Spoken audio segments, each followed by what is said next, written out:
I want to start off with the following, and I always just shot straight to an actual conversation for people don't like when y- when people are just, hey, how are you, blah blah blah. So we just want to get to the business, right? You guys are number 79 on the Clutch Global 1000 for this year. Congratulations. Thank you. I wanted to kick off with the following. Have you guys been intentional about being ranked one of the highest in the list? How intentional, or have you been about that? And just generally, what's your approach working with folks like Clutch and generally like the approach for building that reputation for the business. So, was it intentional? The short answer is yes. Um, but it wasn't at a point where, so it wasn't a kind of a deal where we were like, okay, we absolutely have to have this thing. The intentional part was, so a little bit of background before I answer that question is, right? So we're a Pakistani company, right? And while we have an entity in the US and we have a presence in the US as well, we are primarily a Pakistani company. We do have offices in the US, we have an office in the UAE, we have a couple offices in the US, but all of our people are here in Pakistan. And that's how we present ourselves. That's how we market ourselves. We don't market ourselves as, oh, we're an American company. And we have some people in Pakistan. We're very, very open and transparent about who we are, what our identity is. And look, it's part of our, selling proposition also, because cost does play a role. When we're selling, cost plays Right. a role. And so we're very open about our Pakistani identity, where our cost Hmm. centers are, et cetera. And so therefore, what used to happen, not always, but enough that it would bother me, was that because we're in Pakistan, it would get in the way of our prospects looking at us with a sense of credibility, right? And I feel that perhaps companies in India or companies in Latin America or even Eastern Europe don't sort of face that kind of perception that Pakistan does. And there's a lot of reasons for it, primarily being Pakistan's in the news for not necessarily the best things, right? When it comes to Western Right. media. And so, and then of course, when you talk about outsourcing and when you talk about offshoring, the three large markets that everyone knows about is India, there's Eastern Europe, and then there's Latin America. Right. Pakistan isn't a market on the map per se, right? Now that's changing though in the last 1 year, but up until a year ago, that wasn't the case. And Hmm. so it was hard to sell ourselves as in that we're reliable people, that we have a reputation. And so about 4 years ago, I very consciously made the decision that we need to have, when someone looks at us, they should be able to, they shouldn't have a hard time trusting us, right? And so Right. Clutch came into the picture in that way. And so I went about very, very aggressively collecting these reviews, and we made it a point to make Hmm. them 100% honest and legitimate reviews. Right. So at this point, we have about, I think, 63 reviews on Clutch, and just maybe Hmm. one or two of them are online reviews where someone went to Clutch and typed the review. All the rest are phone verified reviews where Clutch calls them up, interviews them for like 15, 20 minutes, and has a Right. direct interaction with the prospect. And there are Hmm. services that are out there that, that offer you those fake reviews and all that, but we never use those. And so, so yes, we were intentional.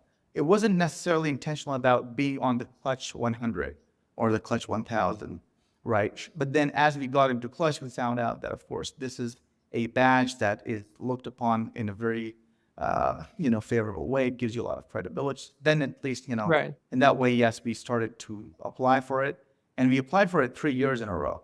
And we got it on the third year, right? Nice.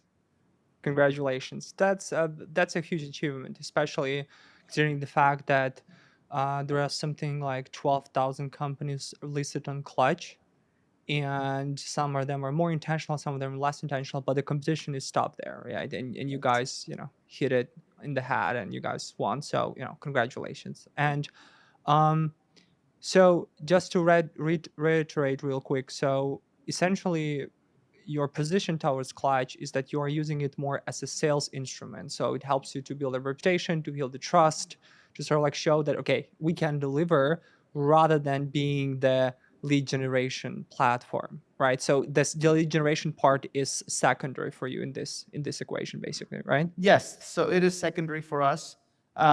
We do lead generation on Clutch too. It's not like we don't. Hmm. It's one of our channels out of several. But we Hmm. do lead generation on Clutch, and we have had some good wins on leads generated out of Clutch as well. But of course, it's not the only channel. It's also not the primary channel. But it is still an important channel for us in terms of lead gen.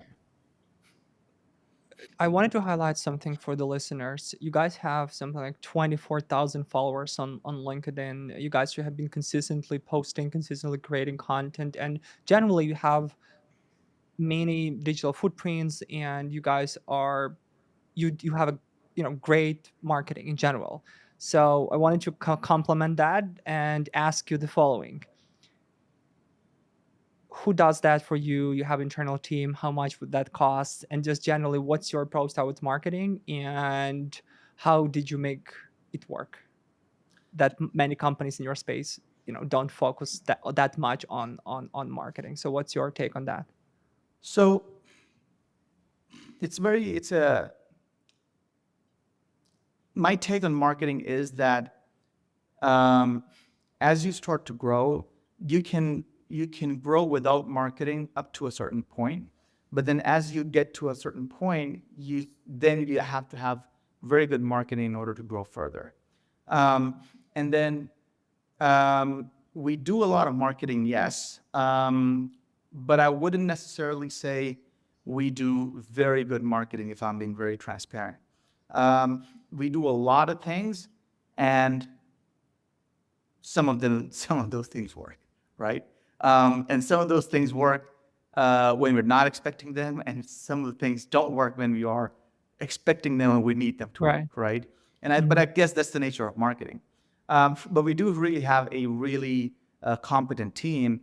Now, the thing with marketing is that I'm someone who has a sales background. I'm not an engineer by trade. I started my career being a telemarketer, and I started off selling mortgage refinance all across the United States. And so that was my first job.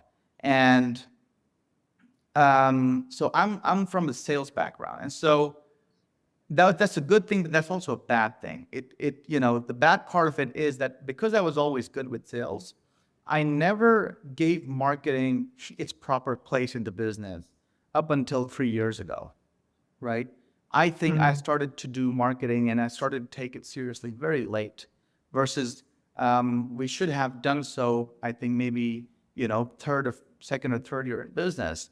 But because I was able to grow without marketing, because I was a good salesperson, because I was able to, when I talk to an American audience, I'm very easy to relate to because of the way I talk, right? And that comes Right. from my telemarketing, background. Background. Right. And so for that reason, I didn't see the gaps in our marketing. Well, actually, it was non-existent, but I didn't feel the need for marketing up until very late. Hmm. And so at that point, it became a blocker for us, where I found that, up until yesterday, I didn't need marketing, and now I need it so much so quickly that, it's Right. sort of blocking me.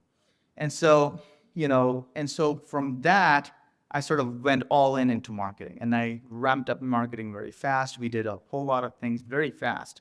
And so, Hmm. and we were just talking before we started recording, right? So I don't necessarily know all my metrics, but we're now doing so many things and we're doing them well that a lot of those things are working for us, right? And so, um, for me, the next challenge in marketing is that I now need to do it better, and we need to plan it better. So we're doing a lot of things, yes, but we now need to do them with a much better go-to-market strategy rather than just do them. So right now, it's a whole lot of activities, and a whole lot of them are the right activities, which is why they produce results for us, but it's not optimized, right? And so the next step Right. for me in my business, in terms of marketing at least, is optimization. Is okay, we're Hmm. doing all of this, but how much of it is really working for us? And so optimizing those channels, figuring out what our best channels are, right? So for example, you asked me about Clutch. So one month we have all of our lead deals coming from Clutch, and another month Clutch is not doing anything for us. And that's all of our Right. channels, in fact, right? And so Mhm. we need to be more predictable. We need to have it, understand what the levers are in marketing. And I think we understand that at a top level, but we don't have control of it yet. Yeah. That's, I think, Yeah. the next challenge for me in marketing. Got it. So, for those that didn't yet look you guys up, you've been running a company for north like 12 years, I think, Almost like all as yes. yeah, like as a CEO, and it's been only 3 years for you in your marketing journey. So the first 8 years, you basically were doing a lot of direct sales. Yes. Um, I think a lot of people listening to this don't have that direct sales background, and they don't know how to do it yet. So do you think you can give us some tips, like how did you make it work for you all those years with direct sales, helping to bring on clients, and retain them Absolutely. and close them? Because like direct sales is one of those where like, oh, I'm not closing my outbound leads, or I'm not closing my deals, I don't know how to close them, they don't have a buying intent yet, all of those sort of things. So how did you deal with this? So I started with platforms like Upwork, for example, right? And so um, before Upwork, it used to be Elance way back when, right? So there used to be Elance and there used to Hmm. be Odesk, and they merged and became Upwork at one point. And I started, even before I started this business, I used to work on Elance back in the day, and I used to Hmm. sell my selling services. Like I used to be a salesperson for hire, right, on Elance. And so I had a profile going, and so that was my first That's how I started the business. I started to we actually started this business. It's a segue, but I'll give you some background. We actually started this business as a marketing business. It wasn't supposed to be a software business. It was supposed to be a marketing business, and it had a different name. We were called Big Moose Marketing. Um, and it's a funny name, but we made it a funny name on purpose because, it Right. sticks. So Yeah. it was Big Moose Marketing. And for the first year, we were a marketing company. We were a marketing agency. Hmm. Um, but like I never really was very good at marketing. And so very quickly I realized that in marketing, we were doing affiliate marketing, and we were, producing a lot of Hmm. these WordPress websites. And that's, about myself, I've realized that I enjoy building a lot more than I enjoy Hmm. marketing, right? Right. I'm a problem solver by nature. That's my aptitude. Hmm. Some people have the natural strengths, right? And so my natural strength is solving. Give me a problem, and I can look at it from 10,000 feet, 40,000 feet, and I can go really deep, and then I can do the tactical Right. too. Uh, so so we sort of shifted to building basic websites and then software. And so when we made that switch, the profile that I had built back a few years for my sales gigs, it had good reviews and it had some weight, right? And so I used that to win custom software and WordPress related work. And that's how I got started. And so for many years, that was it. Then we got into another platform called Codable, which is a WordPress only platform. We were one of the very first 50 developers on it, and I was actually the first agency on that platform. And so for several years, these were the only two sources of our business. Again, I had a sales background, and I was a very good seller, and so it that meant that any conversations I had there, I had a very high conversion rate.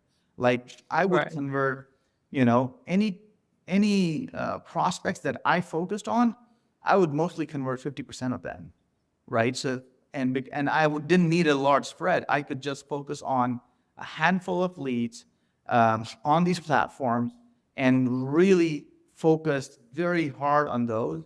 And my sales approach is very, very hyper personalized. Like when I want to sell to you, I will make it my mission to understand everything about you and about your business. And then, because that is what brings the best in me, because I'm a natural Right. problem solver, right? And so when Mhm. I find out so much about your business, then I can really give you very good solutions to your problems. Right. And so in that sense, technology becomes only a vehicle through which to solve a problem. At the end of the day, you're selling a solution to a problem. And so that's always been my approach to sales, right? And so in direct, and I think it was coincidental, but it coincides very well with the kind of selling that is required in our industry, right? It wasn't Mhm. intentional; it was coincidental. I didn't Right. understand Yeah. that at that point, Yeah. but it just naturally, matched with my selling style. That in this industry, you have to be very consultative, and you absolutely have to have your prospects' best interest at heart if you're going to sell Mhm. to them not just today but for years.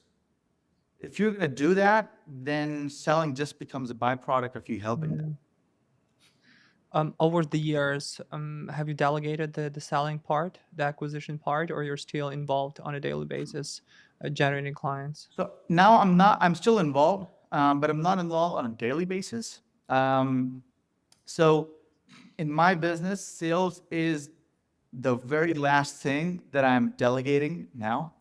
And again, the reason is because that comes naturally to me. 100%. Yeah. All other areas of the business, I, step by step, I delegated, I built out the hierarchies, and now those hierarchies manage those functions. Sales is the last function that I'm now in the Mhm. process of delegating. And now, again, in the last, 4 years, I have built up until 7 years. There was no one. There was just me, and there was the one other seller. That was it, Mhm. right? Mhm. And now, in the last 4 years, it took a lot of work, but now we have a very robust team, and it's coincidentally just 2 hours ago, the conversation I was having with my two business development managers was precisely that, we just, in our calendar, we had a pipeline review that was, I used to do one pipeline review every week, one with one of my BDMs and one with the other. Mhm. And so I just removed Mhm. that from the calendar today, 2 hours ago, and I said, okay, we're going to bring this down from once a week to once a month. And then Nice. it was them convincing me, let's bring it down to once a month. I was just getting rid of it altogether. We'll do it quarterly. Like, no, let's do it monthly. And so yes, we have now delegated sales, but I'm still involved. There's a certain type of deal that I still focus on, and so, for example, deals that are still more than a couple $100,000, I make it a point to be involved in them. I don't own any of the deals because I become a roadblock. I become a blocker at Right. this point because Yeah. if I'm trying to drive, then I'm not driving. Because someone else Mhm. has to be the point person on it. Right. But I take a more active role. I'm in most of the calls, and if not all. I take a more active role in proposing the solution, working with our CTO. Versus for smaller deals, the team can work directly with our development leads. If they need to involve the CTO in those conversations, they do that. But yes, I'm still involved in this way. And then I'm also involved more heavily in the event side of the business still. So events is one of the channels for us. We do a lot of events every year. So I'm still involved very heavily on that side, but hopefully in the next year or so that will change too.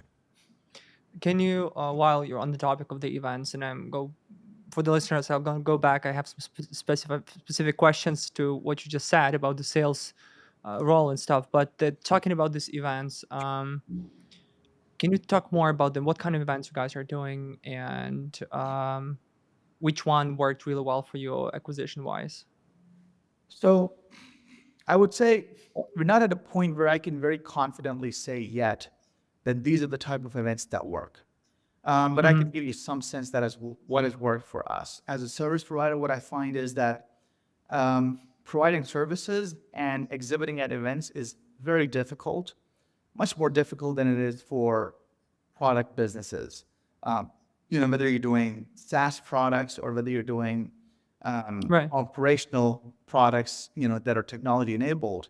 Either way, in either case, selling services through events is a lot more difficult.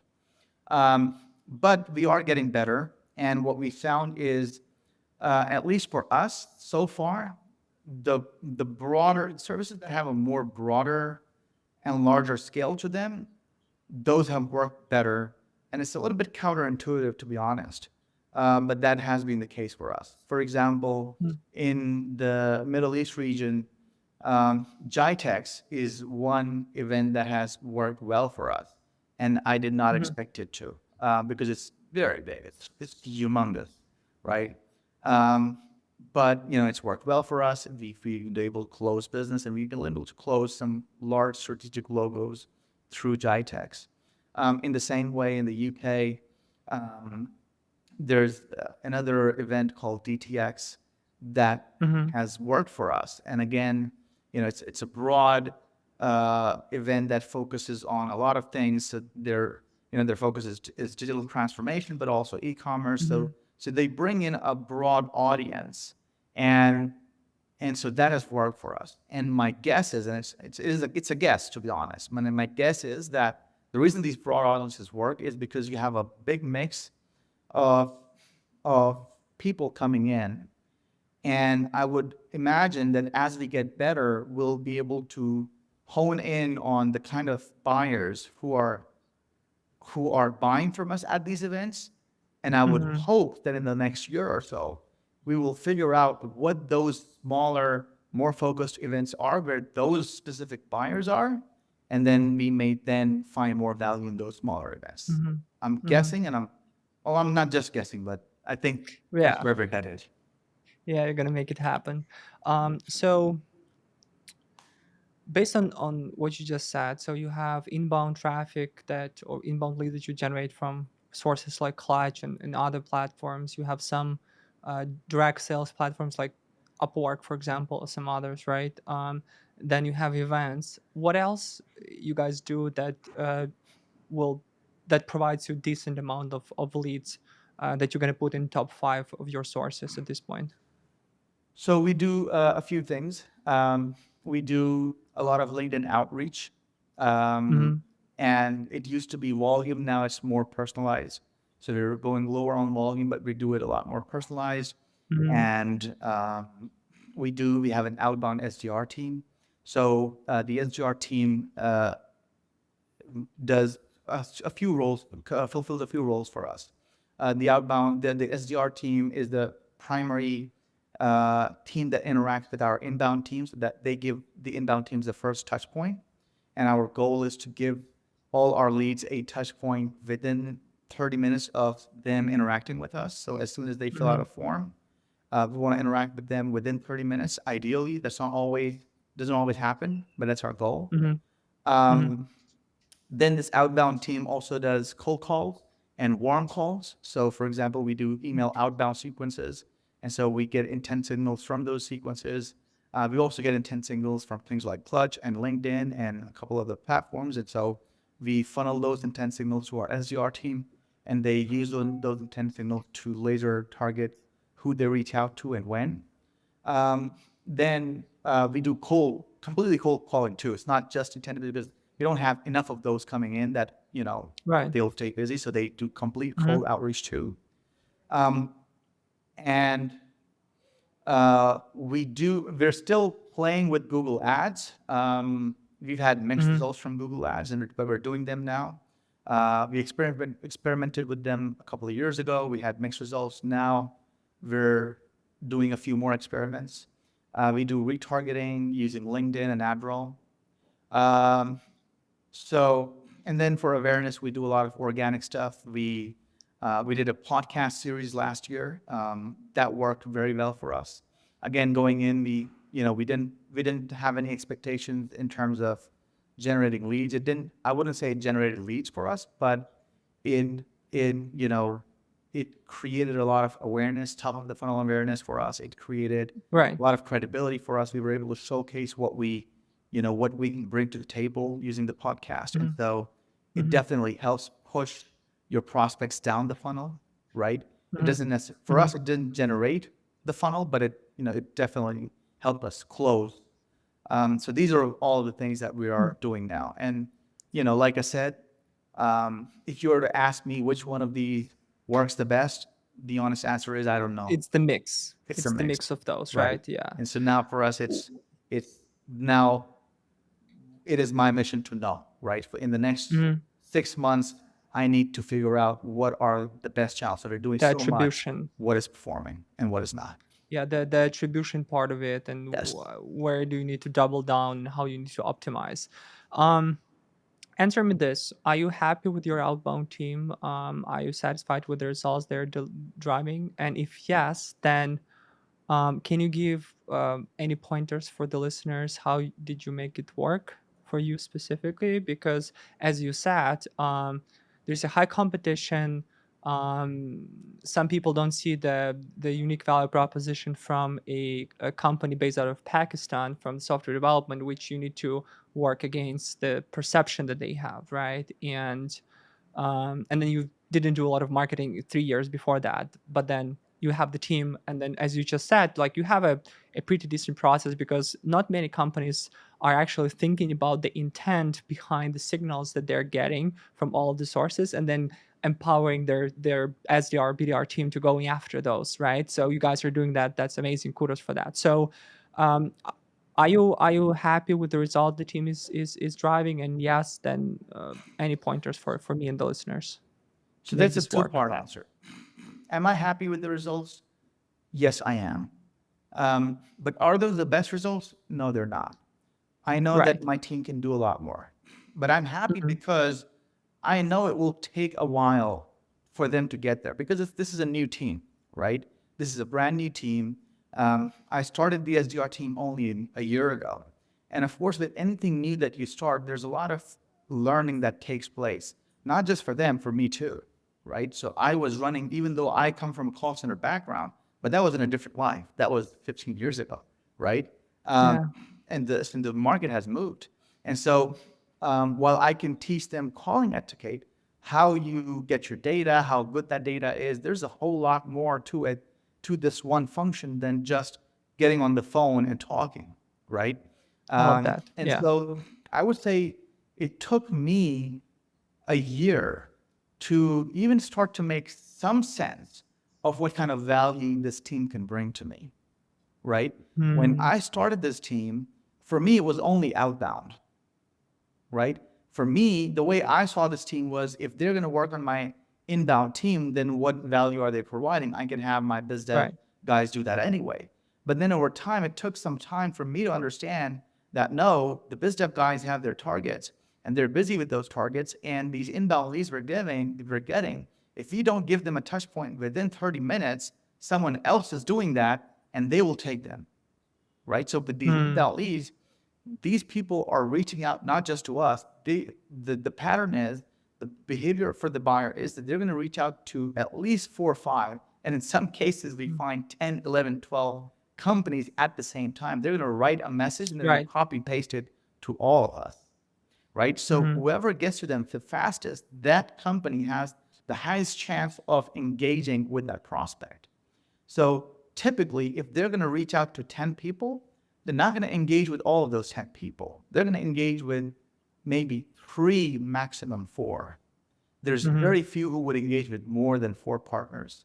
And then they will start the shortlist, Right. right? And that very first interaction that happens is extremely important, both in terms of timeliness as well as quality, right? Because they're judging you based on the quality of that interaction. And so so, there's a lot of that happening in the 1 year where I was figuring out how to use this team. At the same Hmm. time, there was churn in the team. Some because people we brought in weren't good enough, some because they wanted to move on to other things that were better for them, Hmm. right?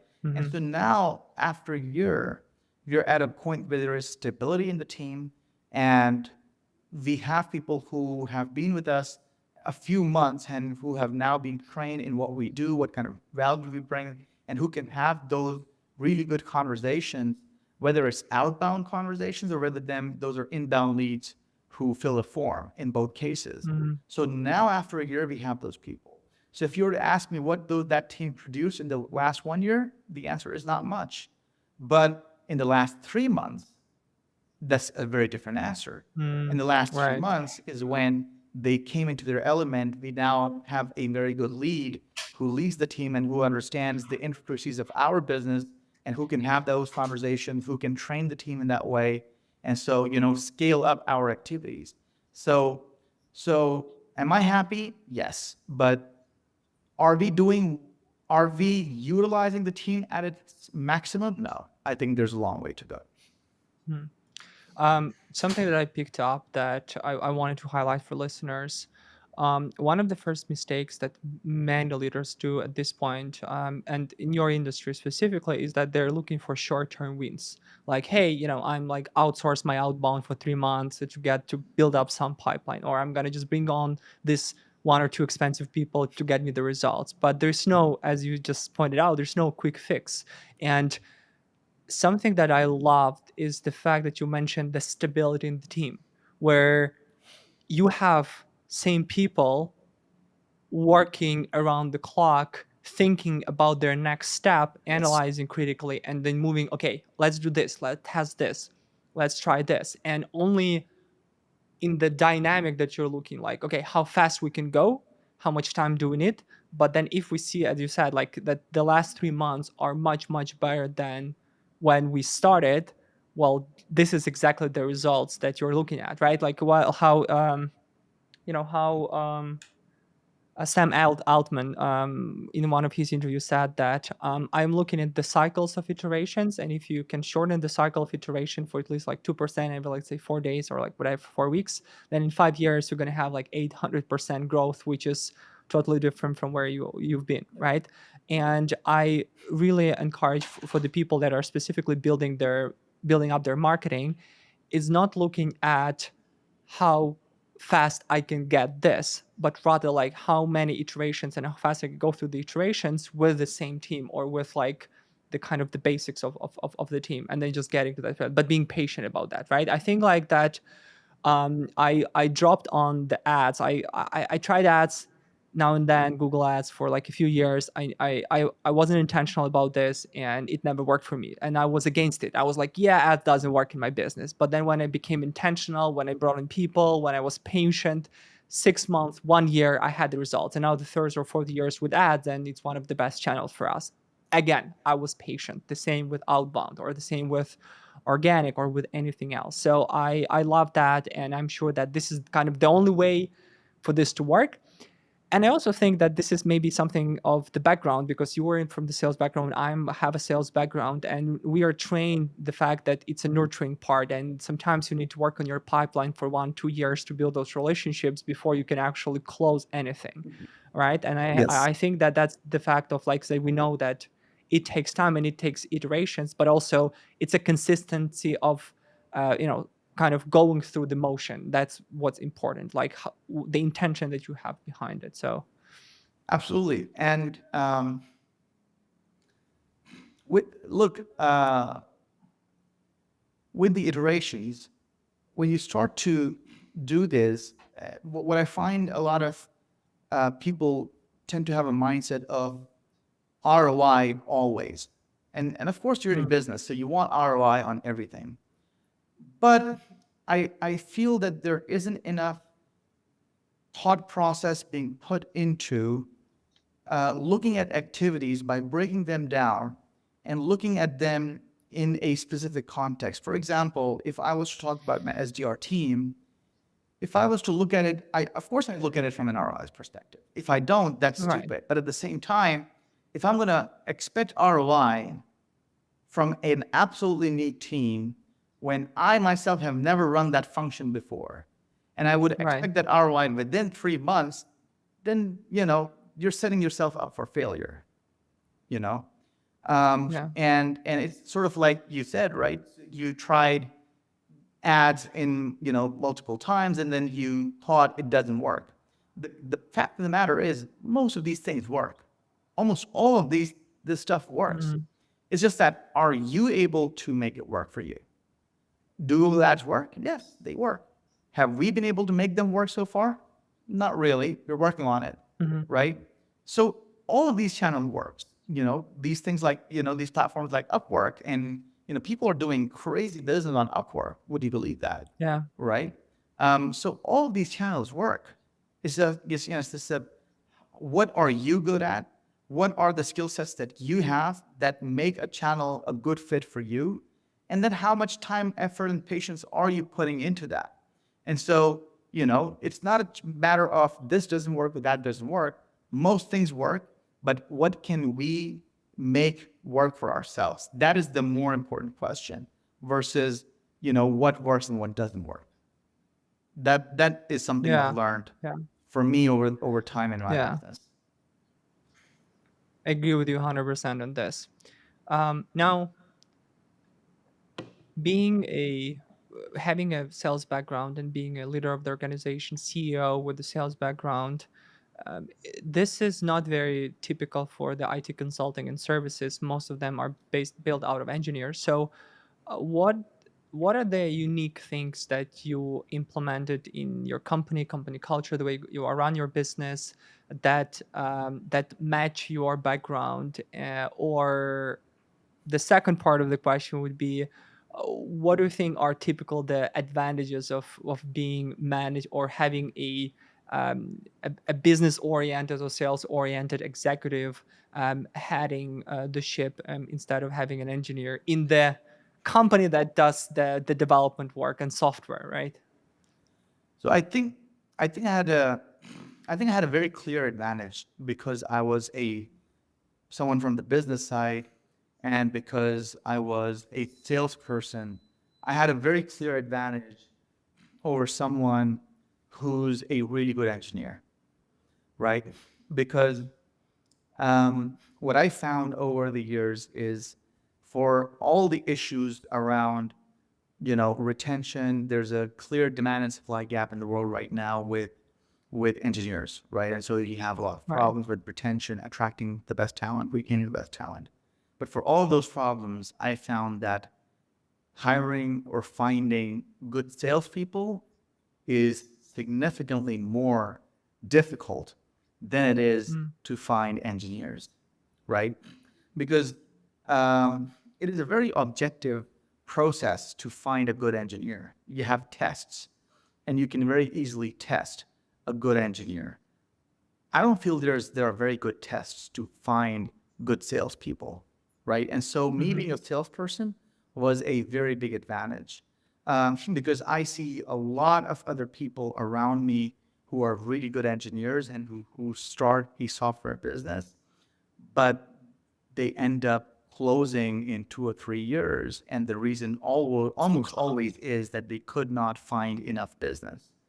They Right. would usually, and the way they usually start the business is they have someone they know who needs something built, and they take that on as a project, and that becomes their bread and butter. And they pick up a few extra projects along the way, but that's still their Yeah. bread and butter. And then when that project closes in a year and a half or 2 years or whatever, then they don't have anything else to lean on. And because they're not salespeople, they they cannot produce those opportunities for themselves. Mhm. And so for that reason, me being a salesperson and not an engineer was very advantageous. But then I also Mhm. had another advantage, and I think it's unfair. Uh, I am naturally uh, I have a natural aptitude for engineering. Even though I was not an engineer, um, I can understand engineering really well. I can Mhm. communicate really Mhm. well with engineers, and I understand all of what goes into it, right? Um, for some time in my business, even though I didn't write a Mhm. single piece of code ever in my business, I was sort of this lead solution slash architect, right? And it just came very Right. naturally to me. It also helps that I'm very curious naturally, so I read a lot, I research a lot, and so even though I wasn't an engineer, I could still hire good engineers, and because I could talk to them, I could communicate with them. I didn't have churn and I didn't have retention problems because one of the problems engineers leave business people is because business people don't understand engineering. That's the number one reason why why engineering and business don't get along, because Mm-hmm. they don't Mm-hmm. speak each other's language. And so because I could speak their language, even though I wasn't an engineer, I could always speak their language. I could find good engineers and I could retain them for long periods of time, even though other very good engineers could not. And so, That makes even sense. though I was an engineer myself, that didn't get in the way of me selling software services and delivering good solutions. So I don't know if I Interesting. answered your question. I think I digressed Yeah, you along the did. way. Absolutely. I love that. How all of this translate in your DNA, in the company core values, in the DNA, if you were to kind of describe that. So how that translates is, again, when it comes to culture, what I find is that because most founders in our industry are technical founders, they're engineers, what ends up happening is that engineering ends up becoming the most important team, and everything Hmm. else sort of becomes an afterthought Around them. Hmm. around that, right? Everything Yeah. sort of revolves around engineering. And it makes sense too, because, well, we sell engineering. But in my business, that is not the case, right? So even though engineering was the very first thing, of course, because we were selling engineering, as we started to put together other functions, as we put in more professional HR, then we put in more administration, then we put in ops, IT, sales, marketing, every team has autonomy. Every team has a culture of their own, and every team interacts with engineering as equals, right? Versus what I find in a lot of other companies around me is that engineering can very easily sort of overshadow everyone. And so you Right. have your rock stars in engineering, right? Because we're an engineering company at the end of the day, but you don't have your Right. rock stars in other functions, right? Versus in our organization, that's not the same, you know?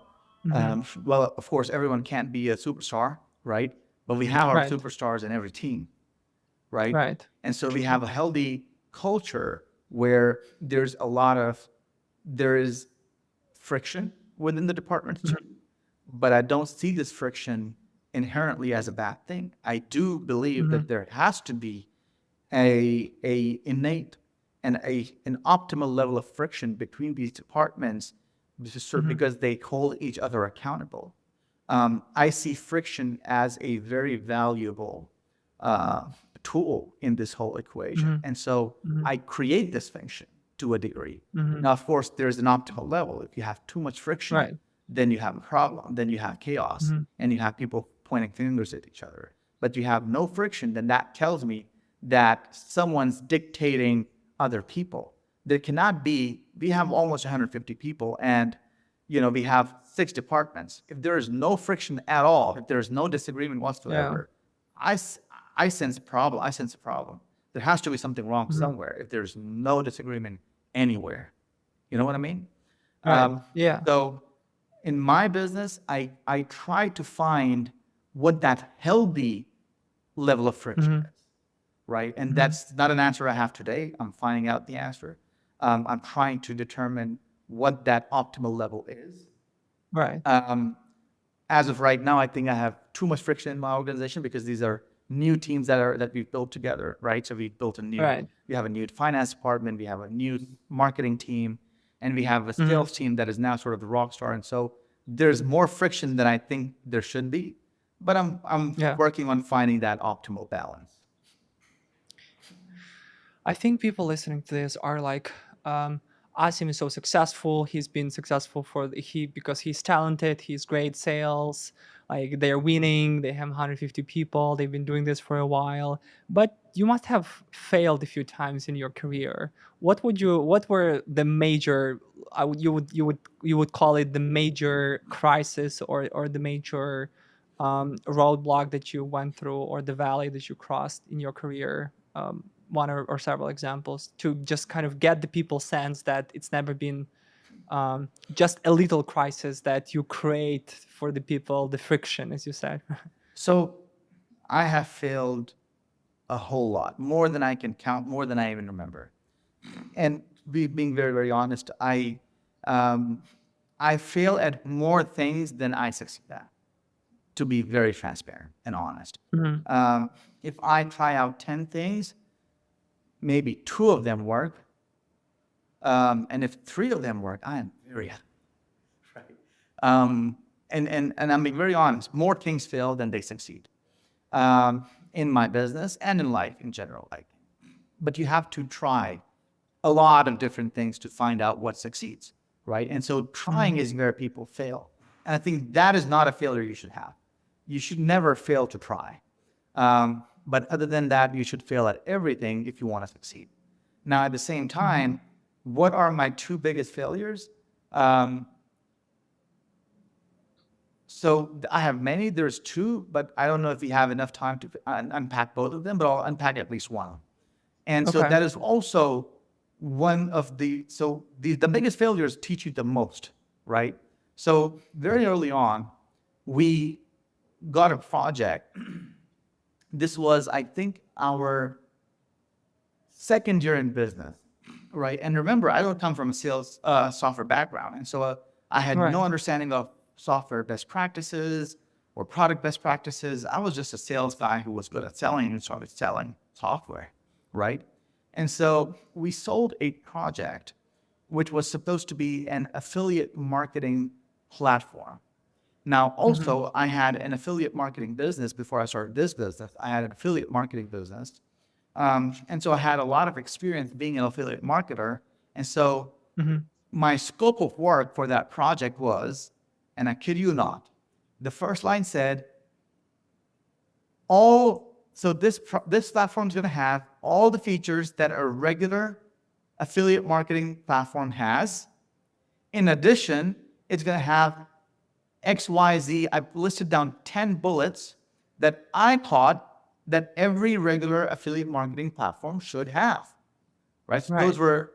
that was me being innovative, right? None Mhm. of those were things that the client asked for. That was Right. all coming Or the from me users. Yeah. at, because I'd been an affiliate marketer a few years, I thought an affiliate Right. marketing platform should have this, and this.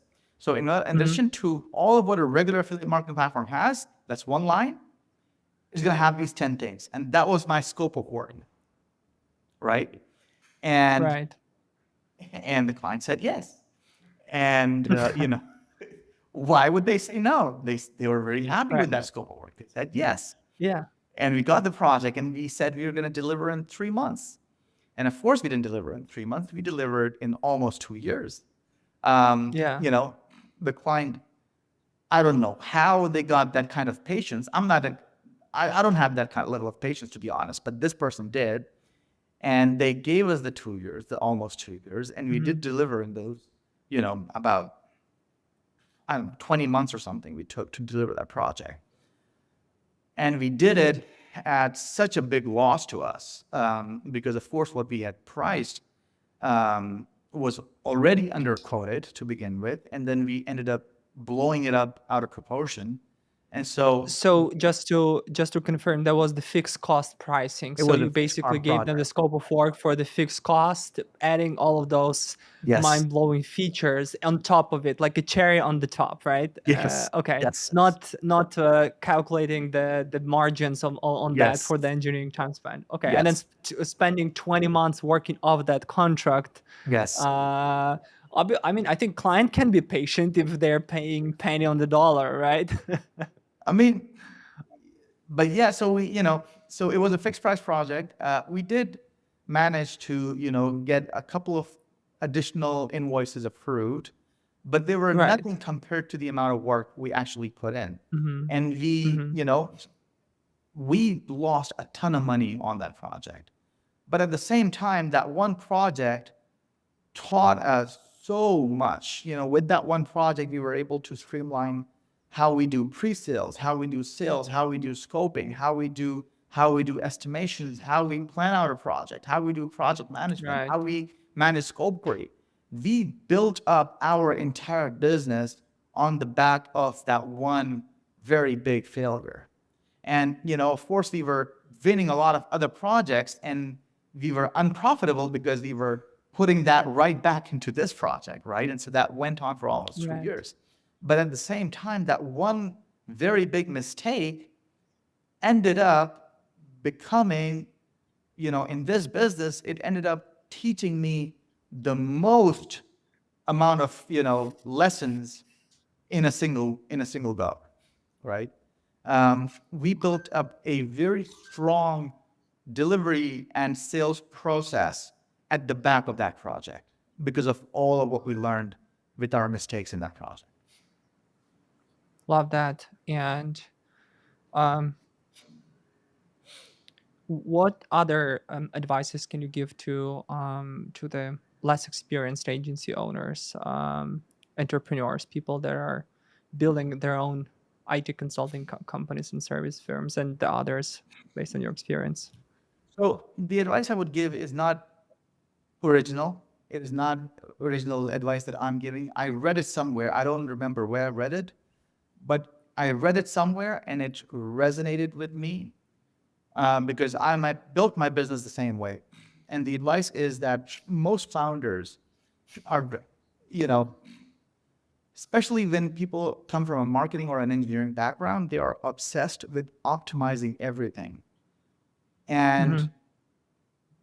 the truth is that in a new business, when you're an entrepreneur, you actually cannot optimize everything. You simply cannot, because a new business pulls you in so many different directions. It eats away at your time in so many different ways. And there's of course there's never enough time in the day, right? And Hmm. so what happens is that when they cannot optimize everything and when they cannot be in control of everything, the frustration out of that builds up and they end up giving up very soon because they cannot control all of what's going on, right? And that frustrates people. Of course it is, if it does, right? Um, and so when that happens, they end up closing the business in 2 years, 3 years, because they feel they cannot do it. But one of the reasons they cannot do it is because they're trying to control everything, that they're not comfortable with there being a certain level of uncertainty in the business. I, I know it's very counterproductive. It's very unintuitive advice. I think people listening will think I'm crazy, but you have to be okay with a certain level of craziness and Yes. uncertainty in your business. Yeah. That is the nature of business. And if you cannot be okay with it, then you will drive yourself crazy. And at some Yes. point, you will give up because you cannot Hmm. fix everything, Yeah. right?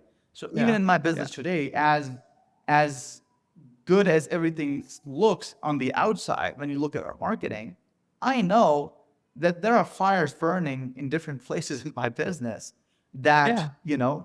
that I cannot put out right away, Hmm. right? Hmm. And I will leave them burning for a little while until I can put out a bigger fire, and then I get to the smaller one, right? And there's always that happening in real businesses, right?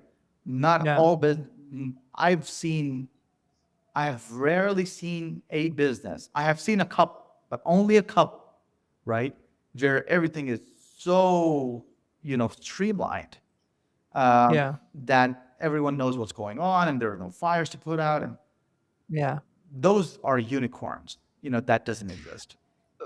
And I so, think they don't exist. I think right? businesses like that don't exist because if there is some fires, they just don't know about They them, just don't but know they are there. exactly. They, yeah, yeah, Right? And even when I say a couple, it's just because I haven't seen them. It doesn't mean they're not there, right? right. Yeah. And so you have to accept that, and you have to be okay with that. Of course, you're gonna fix it. Of course, you're gonna get to it. Of course, you need to find ways for that to not happen. But at the Mhm. same time, you have to accept it as part of the business. And if you can be okay with that kind of uncertainty, I think that will be a very big difference. And of course, you work on reducing that over Yeah. time, and you put processes in place, et cetera. It's a profound advice that I appreciate you for giving this.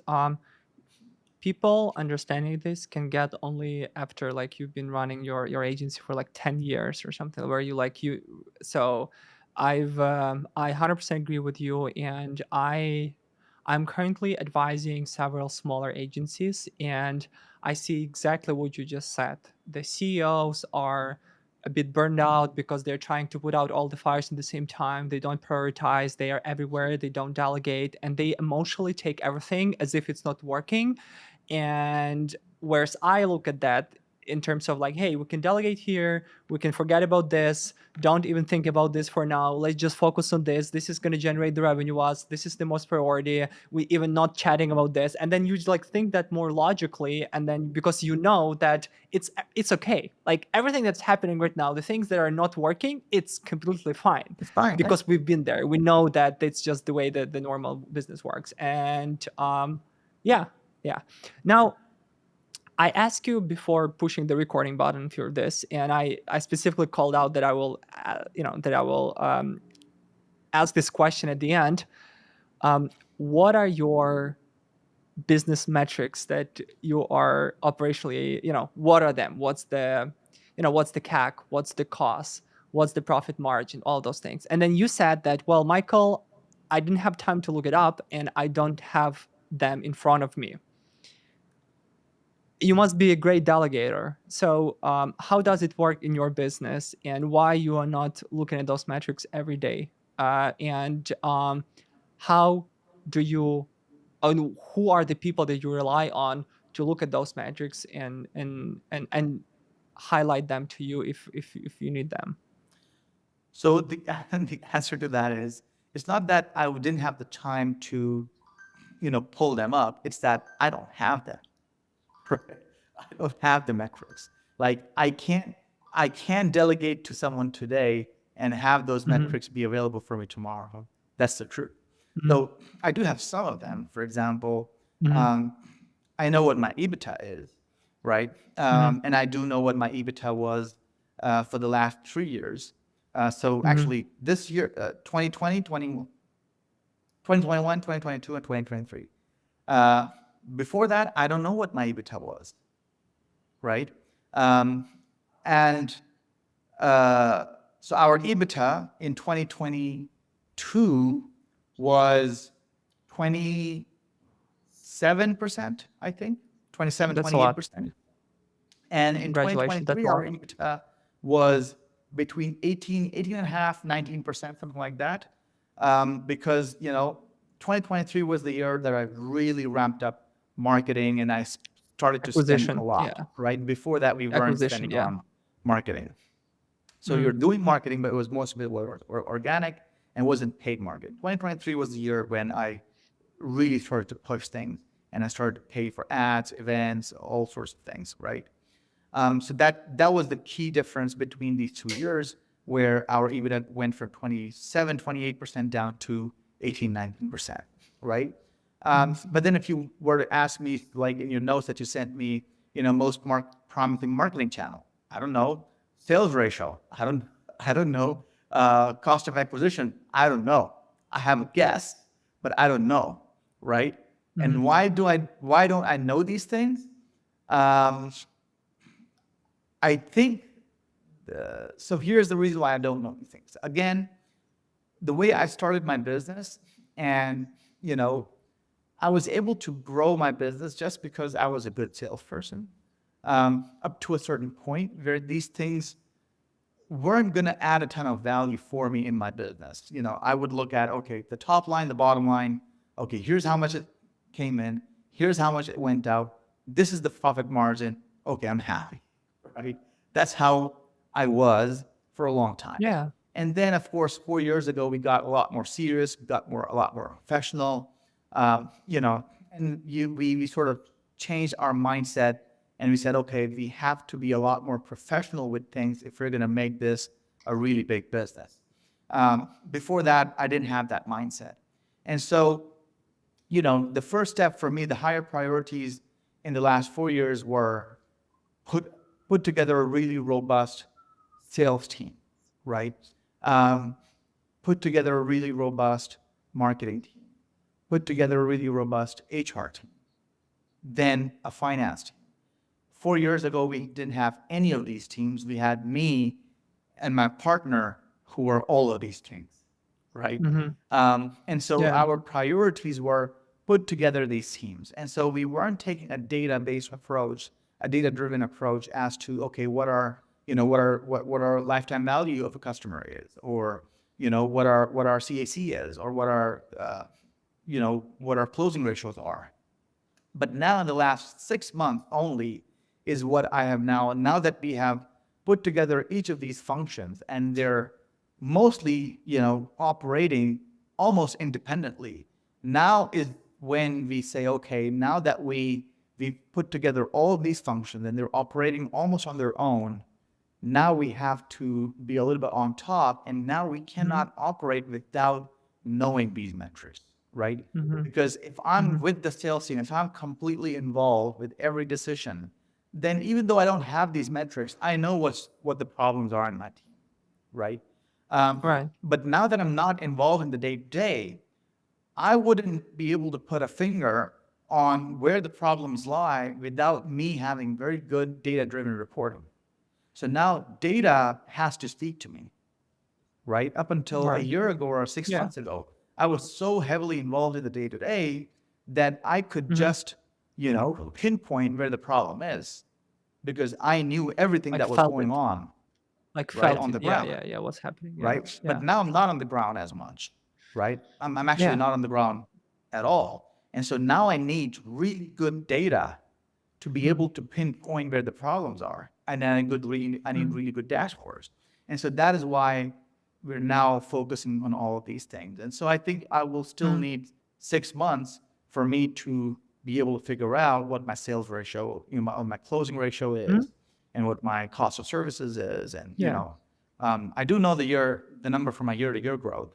And so we grew, um, in 2023, we grew 21%. In Mm-hmm. 2022, we grew 91%. In Yeah. 2021, we grew 86%. And in Mm-hmm. 2020, we grew 81%. Mm-hmm. And in Great. 2019, we grew 106%.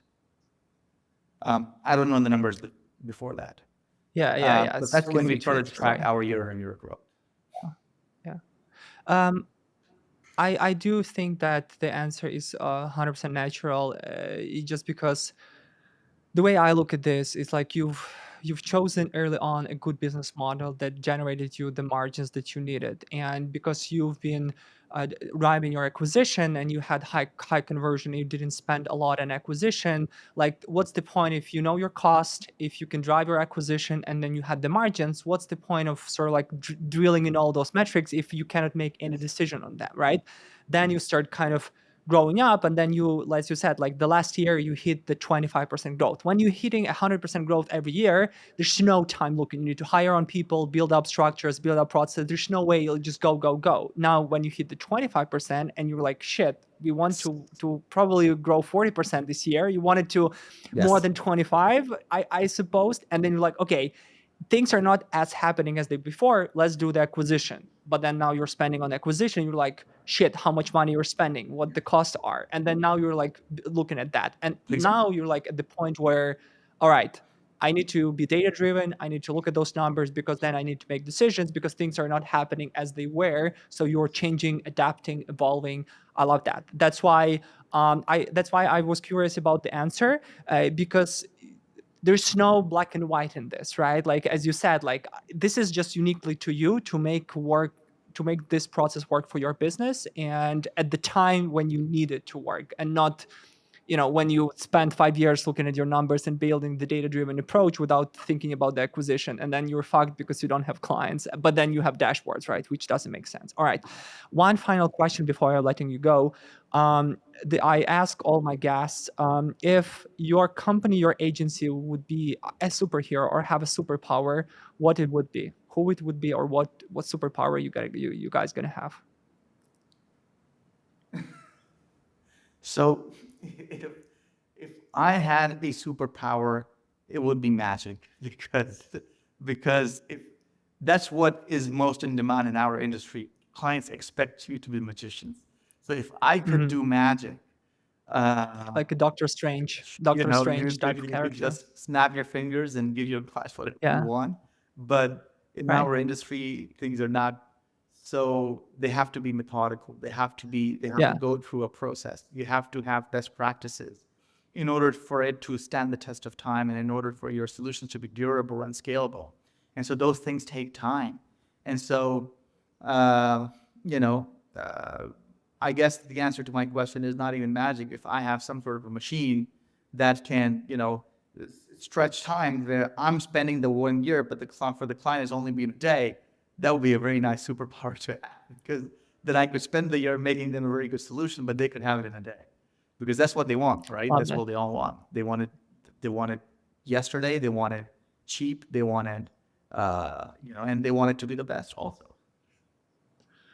Love that. Asim, thank you so much for your time. It's been great pleasure to having you and your company on the show. I love the answers and the feedback and the experience that you've shared only comes from the person that's been in the trenches for a very long time and have the wisdom to know what's right and what's wrong and kind of have the gut feeling about it and not just using a theoretical methodology of like, okay, this is the right thing. So I love that, and I'm sure that listeners picked up maybe a few things that even I left off. I So hope thank you so. so much. It's been a pleasure having you on the show, man. Thank you so much, Michael. Pleasure. Pleasure was all mine. Thank you for having me.